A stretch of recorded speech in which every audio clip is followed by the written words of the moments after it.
Ingram Smith, Bud Elliott, back again for another episode of the Nolecast. As always, Bud, we'll thank our friends Tarpon Cellars Winery, great people who provide the Nolecast fantastic leadership in the form of a title sponsor. As always, you can go to tarponsellers.com, use the coupon code Nolecast for 20% off, and a big thank you to them. So, Bud, we've got new locker rooms. We've got two really prominent figures retiring somewhat unexpectedly here. A lot to cover. Everybody's back from spring break, pads on. We'll have a good 10 days here or so of a lot of information about the team and finding out some of those questions. But let's jump into it today and see where it takes us. All right, bro. And it does look like maybe you've been spring breaking a little bit here if you're watching the YouTube version of this. I think the not quite so early morning record was the good call today. If Ingram got some time off from work, and what did you go concert last night? You said good evening. Absolutely, yeah. Just shaking off the morning cobwebs. Kind of an interesting transition period for me here. So good. All right, new locker rooms. They are cool. They are done. They are well received by the players. I don't know what else you can really say about this. Like, they look good. The players like them. They're bragging about them on Insta and TikTok and whatnot, and that's what you want to see. Obviously, donations paid for that through Seminole Boosters. I'll ask you this. How long do you think before they have another locker room update? Like, do you think in the future this whole facilities arms race is going to slow down a little bit? Maybe. What I also think is like that. What I looked at there looks nice and all white. That's cool. Seems like that's kind of the move in the direction that we've been making for a little while, and be interesting to see if there's any kind of uniforms that pair with that. But to me, that looks like a really nice kind of reskin, more than anything. And I think that's more what you'll be doing on these things. Is every 4 or 5 years, putting a new little twist on it, addressing a room or two. Yeah, I like them. If the kids are excited about it, that's fantastic. It's not, the Georgias or LSUs of the world where you've got everybody's all but got their own little house within their own locker room. I mean, that's insane, but that's great stuff. And if the kids like it, then that's really all that matters.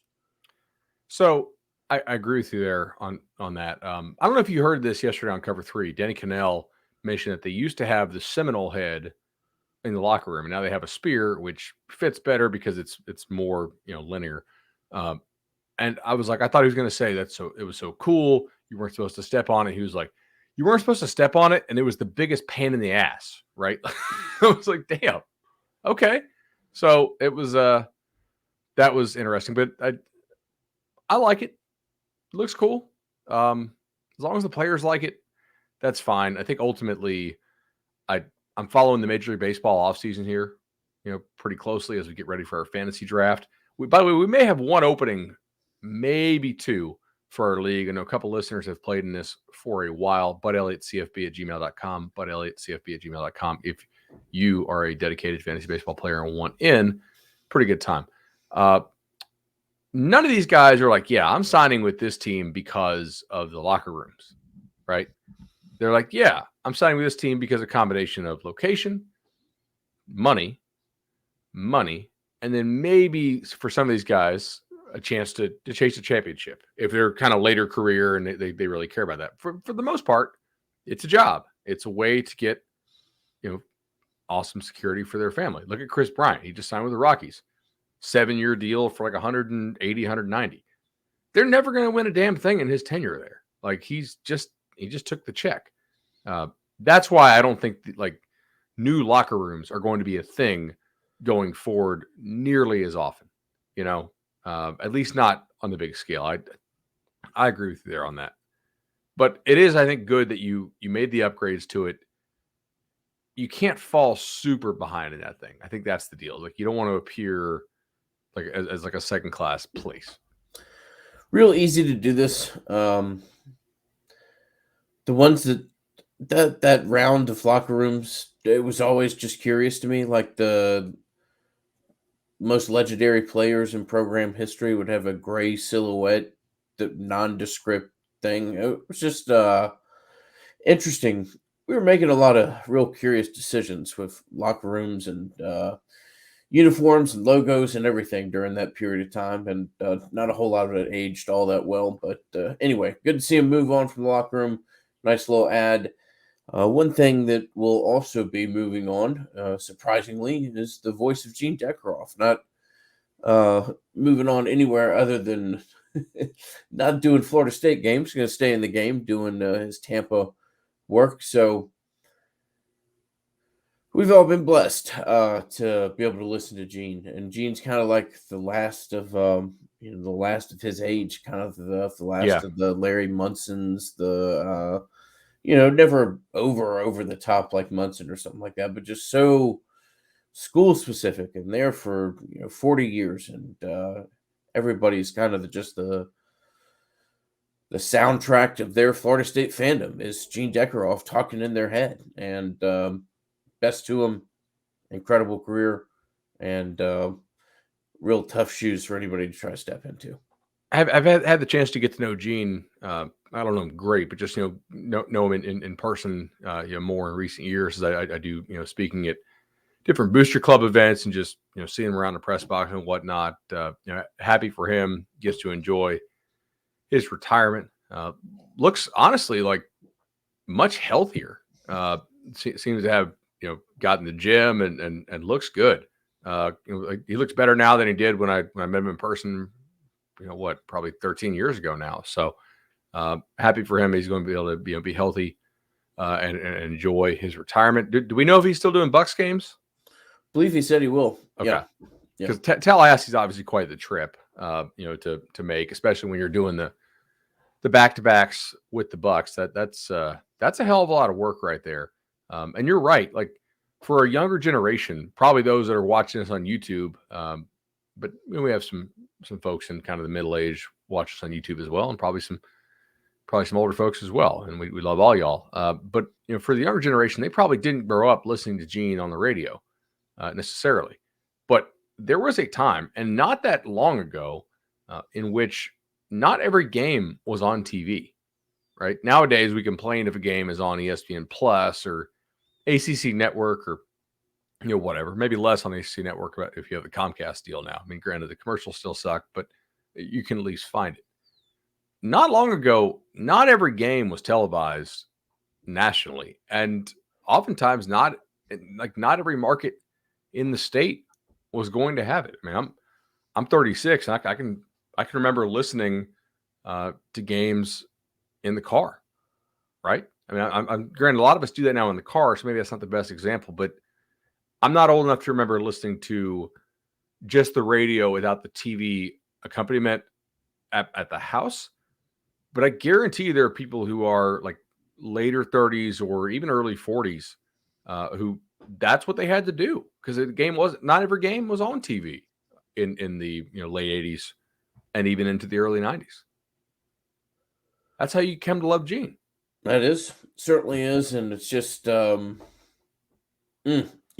wildly talented. And I put this on Twitter, and the ACC Network so horrible. I really did go out of my way a couple times the last couple years to try to find Gene, link up, and also one good thing from COVID is that there was a relaxation on a lot of these like Wright limitations. Like you could broadcast Major League Baseball games directly through the radio station's app and stuff like that.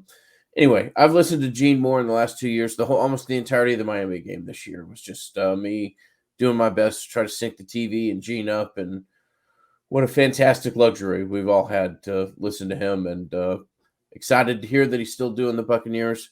Obviously, it's good to hear that he's not just had some kind of dramatic quick retirement here. And thank you, Gene, from all of us. It's been a hell of a thing that we've been able to listen to you and have that be in our mind. Exactly. All right. Sorry about this. My electrician is outside. Needed the garage code. Second retirement. Do we need to go over, man? Coach Sue. I mean, wild to think that had somebody here since 1997, I believe she was hired. And, we don't talk a ton of women's hoops on here, and we won't feign like, we're experts at it or whatever else, but just a hell of a long stay here and really developed the women's program from absolutely nothing other than kind of a couple of folding chairs and tables.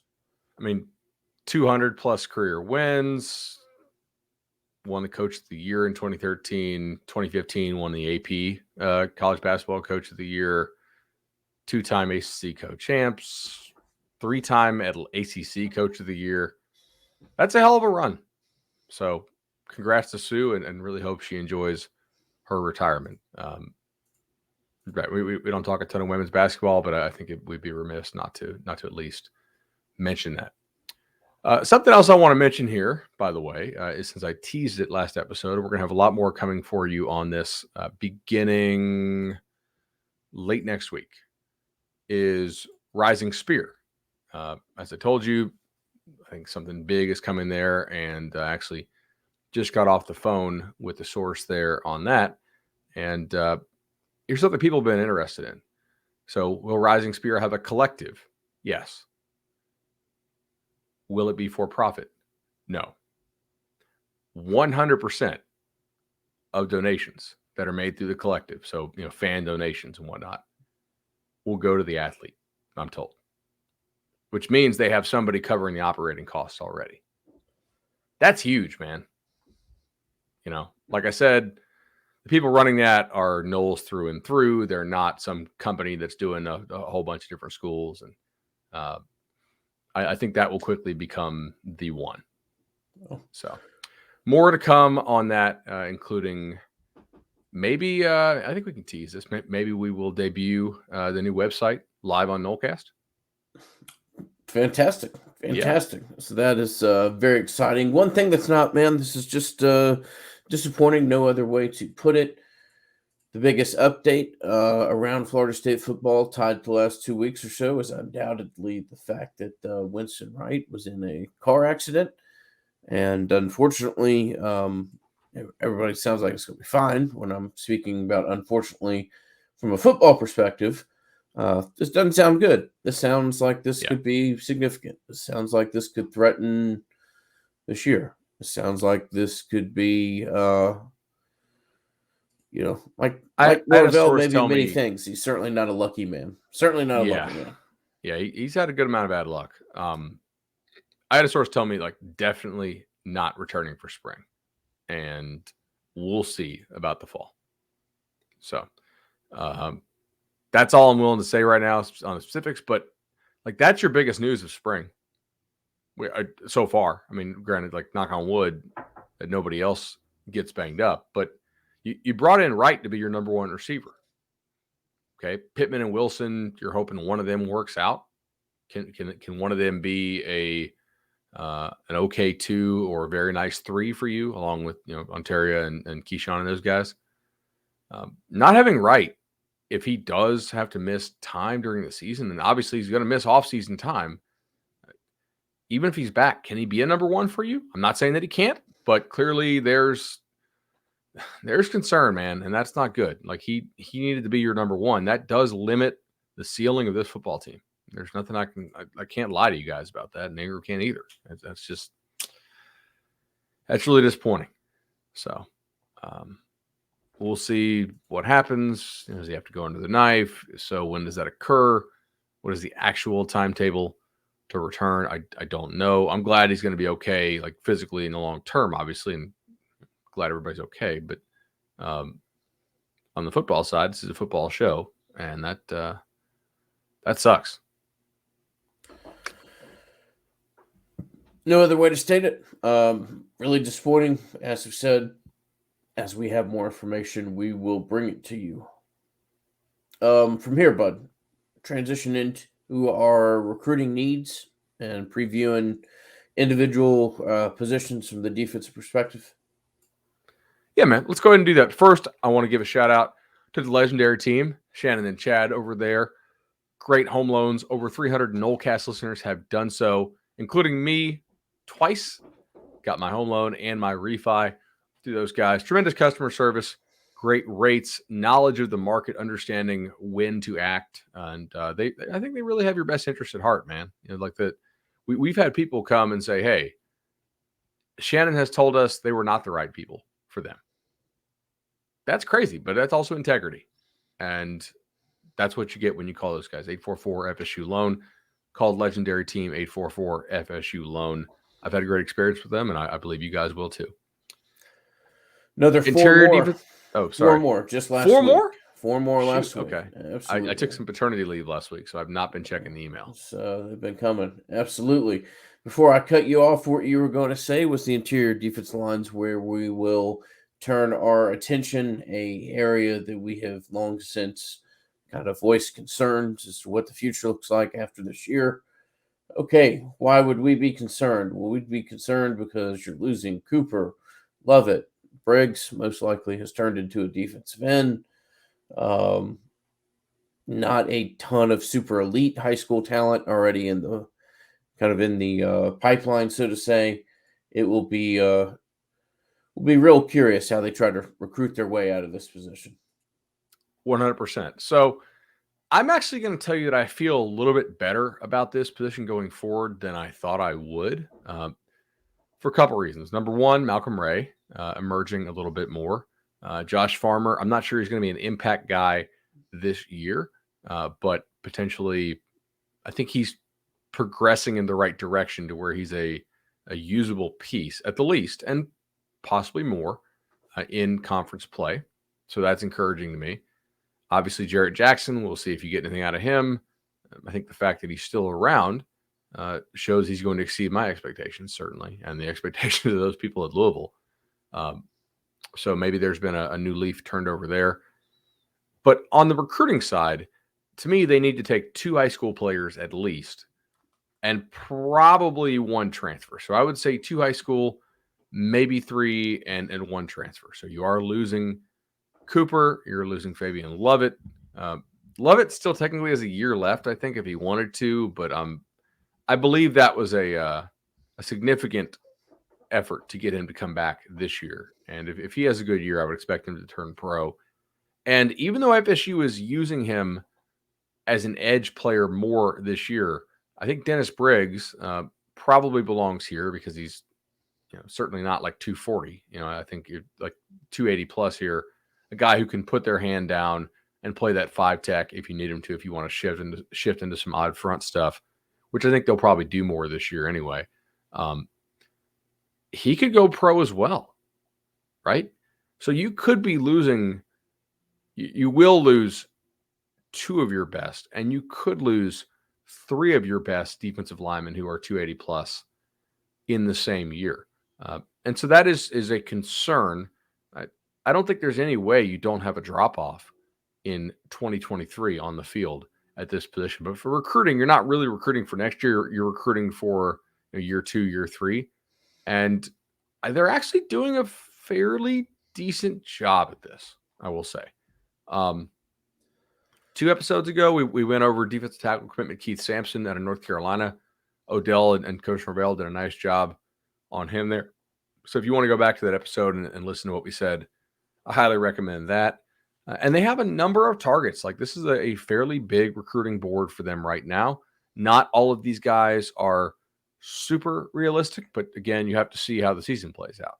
If you win 4 or 5 games, none of these guys are realistic. If you win 9 games somehow, then more of them are certainly realistic. If you win somewhere in that kind of 6 to 7, maybe 8 games, and again, regular season only, bowl games don't count because everybody signs pretty much before the bowl game, then maybe a medium amount of these guys are realistic. Targets that we need to, like, first of all, I think Sampson is pretty damn good. So, like, we went over that last 2 episodes ago, so go listen to that. Reuben Bain is a guy they've gotten on campus. I have my doubts as to whether they can really sign him. They've done well at Miami Central before, but I think Miami would have to be considered the spot there until proven otherwise. I know there's some optimism at FSU. I don't really share that optimism, guys, just from a national perspective. I feel like other schools have more reason for optimism there. Keldrick Falk is a kid that they're certainly in on, and I think will have a chance with. Jordan Hall, a guy out of Jacksonville, I know is somebody who they like, and they need to get on campus more often, but I think he's a pretty solid player. Wilkie Denaud is a guy who probably belongs in both categories. I've seen him. He's kind of a thick dude. I probably should have put him in the edge category, but it's not out of the realm of possibility to think he could continue to grow and be a little bit of a thicker guy. They just offered Tavion Gadsden. I don't know a whole lot about him yet. I want to see him in person. Vic Burley is a big-time defensive lineman. Again, he's firmly, I think, in that category of you need to have everything go right for you this season, potentially, to land a kid like that. So my guess is no. Will Norman at IMG, I don't really know. I actually thought Oklahoma for him when the old staff was there, but we'll see how his relationship is with the new staff. And then Connor Knight is another guy they offered fairly recently. Given the number of names that they have already here and the number of these kids who have already visited campus multiple times, dude, I actually feel okay about this. Good to hear that things are trending a little bit better in your opinion there. Certainly have some nice targets on the board. You're right. Samson's a fantastic piece to kind of build around. Odell's one of the better position coaches of all time in college football. I've talked about that. There will come a time where you have to kind of handle this transition and manage the transition and how that will be dealt with and how that's kind of something that gets adopted, I think, kind of in the middle of a class will be interesting. I'm not saying it's going to happen this year, but, there's certainly some strategy with how you handle something like that. So, but better to be headed in a positive direction, which it seems as though they're going to be, just from what we've discussed over the last 10 minutes or so. Defensive end, got the nice legacy here, committed out of South Florida, Lamont Green Jr., but a whole lot of needs, in my opinion, probably 2 high school kids, maybe 1 portal. It is true that Leonard Warner will actually cycle off the roster at some point. And this year almost has to be that point. I think this is his COVID year, his super senior year. So final. I don't think there's any way he can play next year. Yeah. You'll lose Warner certainly, and then wouldn't shock me to see another piece of attrition here at this position after you saw one in the portal. So defensive end position, you got the 1 kid committed. What else do you think they're looking at on the board right now? Yeah, so this board is interesting. I mentioned Wilkie Denaud, who I think is probably belongs here, but I put him on interior DL as well because of the possibility that he could bulk up. They already have Lamont Green Jr. I was interested to see Gabe Harris crystal ball. Now, Gabe Harris probably belongs in the interior defensive line as well. He's another one of these guys who could bulk up, but he did lose some weight last year. So I was interested to see, how do I put this?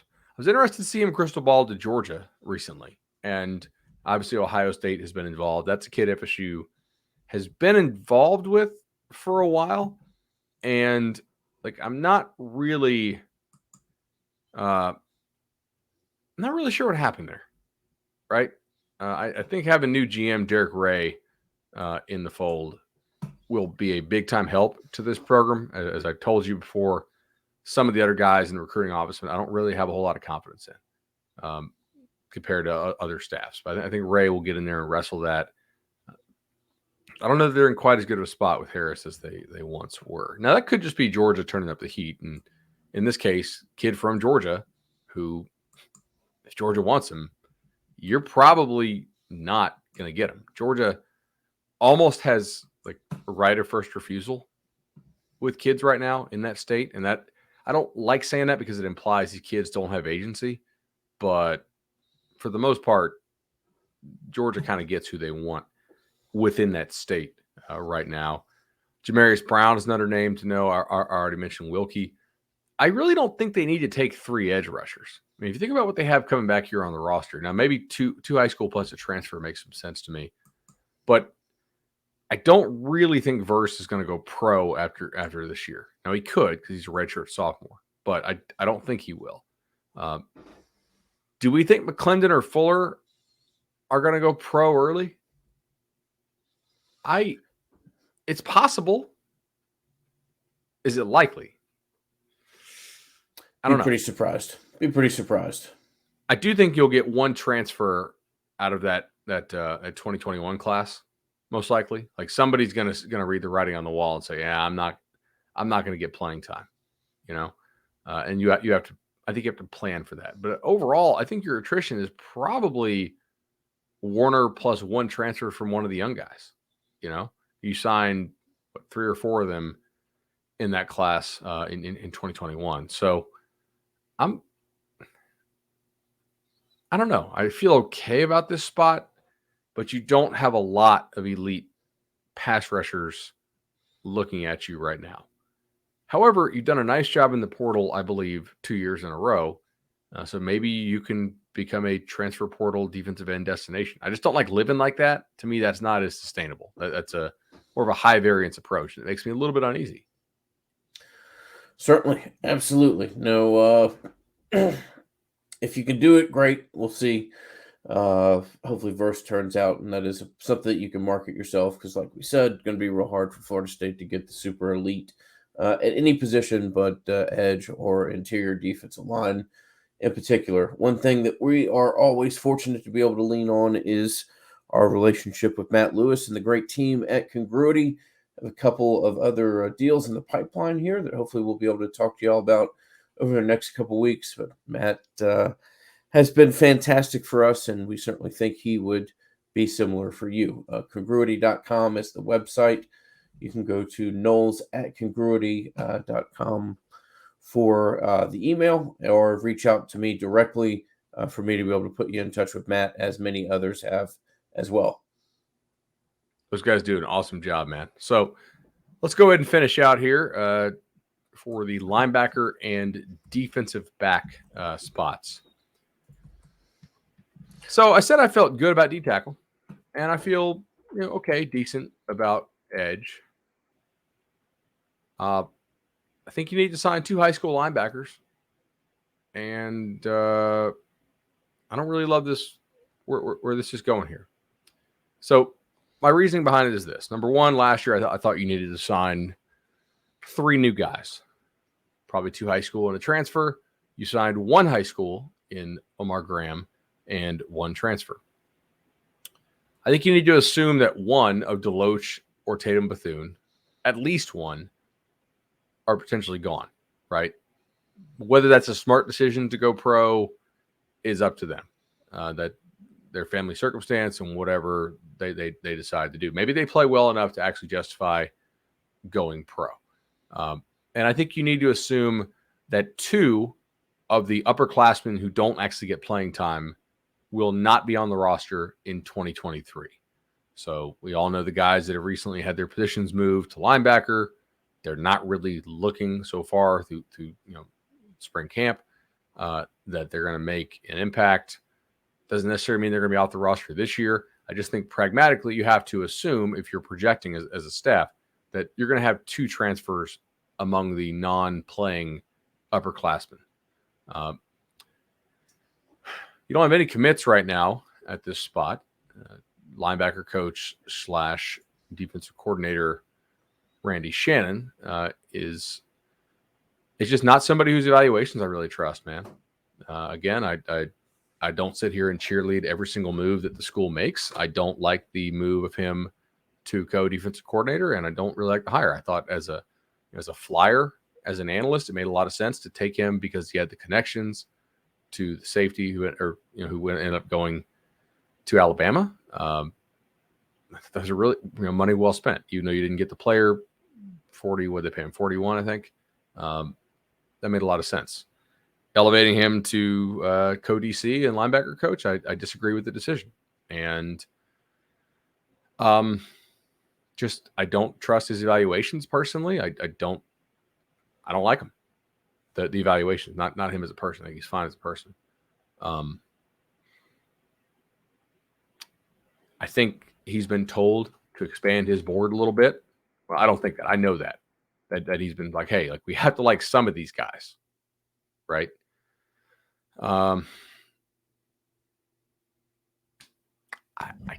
Man.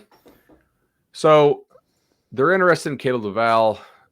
Justin Cryer is another guy they have offered. Raylan Wilson is a guy I know they're somewhat interested in. Some people think Wilson wants to get out of Tallahassee, and that's not always a bad thing, personal life wise. Demarco Ward is another recent offer. I think we covered him in the 1 or 2 shows ago when we went down the most recent offer list. But ultimately, just I've been in the state of Florida for 36 years, and I know guys at the other schools that he's worked at, and I don't like where this is headed at linebacker right now. I think you've heard some of the same from the guy that runs the scouting service. Yeah, it's tough. I mean, hopefully that'll be something that gets corrected. Florida State not having an adequate group of linebackers, it's just one of those things that you can't live with. I can understand, as I said a second ago, I can understand if you're not signing a top 5 ranked defensive end or a top 8 ranked defensive tackle or something like that. That's a super premium. Signing adequate and good high school linebackers is not a super premium position out there. You can go out there, recruit within a really small geographic circle from your campus and have access to more than enough linebackers for this to turn into a problem. So hopefully that's not a conversation that we're seeing it turn into. I agree with that. I mean, we'll see how this goes. Grayson Howard is a guy who actually liked Chris Marv, which not a lot of recruits were super in love with Chris Marv, but I haven't heard much about FSU and him recently. I don't really understand some of the choices being made here at this position. And we'll see, man. But yeah, maybe they'll find some undersized guys from South Florida, who they like, or maybe they'll find some undersized guy who's fast and make a fake huddle and put some South Florida high school on there, and then they'll get the thumbs up on that. All right, let's go to defensive back. Honestly, back. I feel like they need 2, maybe 3. Last year they would have taken 3. Obviously, Travis Hunter didn't end up in the class, but they still got 2. Early returns looks like both those guys are a hit, so that's encouraging. It's super early. We'll see how this goes. Travis J also looked really, really good last year until he didn't. So I guess you really never can know fully. FSU wants to carry, I think, 15 to 17 defensive backs. There's a lot of guys on this roster who I'm not sure are going to be on this roster next year. Does McClellan have another year? I was trying to look at this before. I think he might have his super senior year still available, but I'm not totally sure on that. You're going to have some guys have to make some decisions, right? Akeem Dent, Jarian Jones, how much playing time does Greedy Vance get?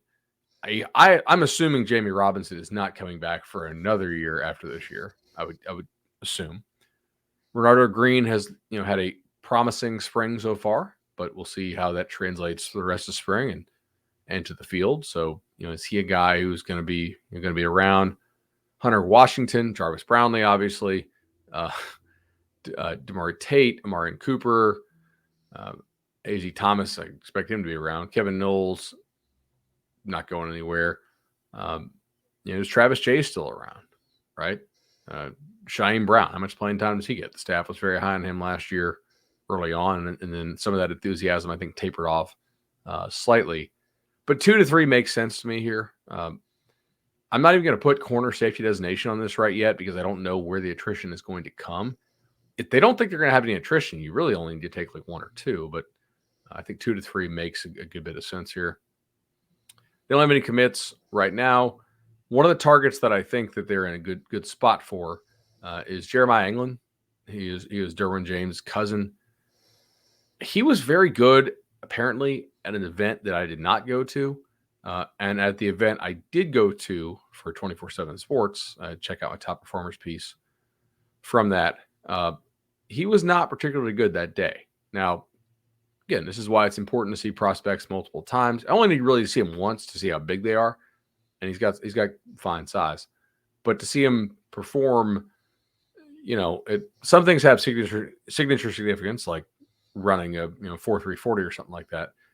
But in limited one-on-one reps, I need to see more before I really judge a player. But he was not great that day. So, he didn't pop to me as like, yeah, that's definitely an FSU quality guy today. But he has some good film, and apparently he was good at another camp. So it's possible he was just having an off day there. We'll see. They're still involved with Markari Vickers. They're involved with Isaac Smith. Who else here? Takari Nelson. I'm feeling mostly okay about this because I do think Woodson is a solid recruiter for you. And the fact that you don't really need a ton means you can be somewhat picky here. But I think you need to go 2 or 3 high school, though, because you are a little bit upperclassman heavy here. Really one of the places where you got a ton of talent, and you're gonna have a hard time. Gonna have a hard time bringing in a transfer kid that kind of threads the needle, if not either alienating that talent or is of a sufficient level of talent that you don't feel like it's really worth it. So, one of the few areas that you've done a good job with the high school kids, develop them, and that can continue to be your main area of focus. Anywhere else you want to touch on here, bud? Got any, Not really. Specialist conversation. I know you always love to watch the kickers. Yeah, big time on the specialist. All right, so no, everybody's an underclassman as far as the kickers go, and nobody should be turning pro based on their performance yet. So I would say no. Let's sit tight. Sit tight with the kickers. That's pretty much it today. Like, not a whole lot going on. I'm glad we saved the defensive recruiting show for this episode, and I'm interested to see a reshuffling of the board here. Okay, you've had kids in on visits for the last week. A lot more offensive guys came and visited than defensive, actually. But that's just kind of the way we plan the show out. So we have to go talk the defensive side of the ball. Anybody else we need to really talk about here? Well, I tell you what, they did get Caleb Downs in for a visit. Now, they're not going to get Caleb Downs. I really don't care how many times he visits. He could buy a condo in Tallahassee. I'm still not going to project him to Tallahassee. But he's the number 1 safety in the country out of Georgia. Where is Houston, Georgia? Hoschton, Georgia. He's not all that far from where Travis Hunter was. He's just a little bit kind of Atlanta to Athens. Houston's a little bit closer and maybe a little bit further north than most of Gwinnett County there. So Metro Atlanta, kind of the northern edge. Got it. Okay. Awesome, man. Well, maybe 2 this week, definitely 2 next week, and we will I will talk to you soon.